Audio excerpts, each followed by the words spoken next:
Daxton Hill, defensive back from Michigan, played in the slot, can play safety. Where would you think that his best fit is in the NFL?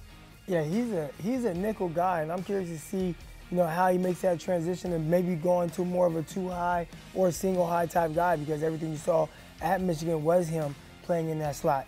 But at the end of the day, even if you're a slot, that is a starter in the NFL. Most teams spend most of their time in their sub packages. So to see the ability that he has as a pure cover guy, and I value that, especially with the way that the NFL is going right now. You need to have those cover skills. He has hips. He has feet. We saw at the combine, he has speed, ran in the 4.3s. A guy that has that change of direction and can match up with, or just receivers. He has the size to match up with tight ends as well. Then also, they talked about him being able to blitz off of the edge. He's one of my favorite prospects in this class. Where were you on Daxton Hill? I had him right about here. I actually mocked him multiple times to either the Chiefs or to the Green Bay Packers because of that versatility, because he can do everything, even something he can play outside. And I think that ability, especially for a team that had some good play and some down play in their corner room, if they can avoid injury, I think he can fill in any number of spots for them. Isaiah, as you look at this Bengals team, did you view that defensive back spot as a place where they needed upgrade?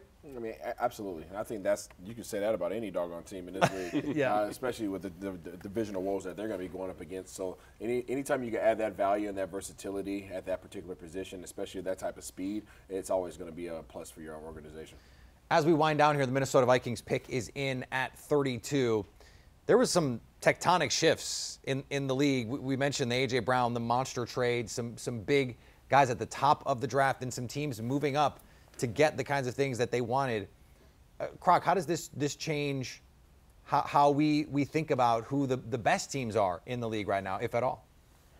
Well, I think some of these teams, I'm curious to know what their strategies are, because you draft guys and they become productive and they're really good for your team, and then it's like, oh, well, but we don't want to pay you. We're seeing a lot of these young players deal with these contract disputes and issues that they're going through. So I think that's the first part. Will teams start having the issue paying guys that they drafted, even though they're doing what you drafted them to do? We have Jake Liscow from Locked On Bengals to talk about Daxton Hill, and Kainani Stevens is with Jake. Jake, we had to check in with you. Obviously, Daxton Hill was the highest we had left on the board. Do you feel like the team went with what was best available at this point? I think that the team was probably a little bit conflicted and probably a little bit upset that George Karlaftis went right before they picked, but Daxton Hill's probably going to fit in as a versatile piece, as the guys were discussing. The difficult thing for me is figuring out where exactly he fits in year one. The Bengals have a slot corner, and where they were hoping to address, I think, was Kyer Elam, the cornerback from Florida. He went off the board much earlier. So they instead get a guy who can play a little bit of safety. Mike Renner from PFF thinks that he can be a split safety, a high safety in the NFL. And there's also some thought that, he covers the slot really well. He did a lot of that in Michigan, and that's where the Bengals have Mike Hilton. The Bengals do like to use 3 safety sets. That's probably how he fits in year one. And to Ryan's point, I'm interested because he has the athleticism to play outside corner. He's been playing safety his whole life.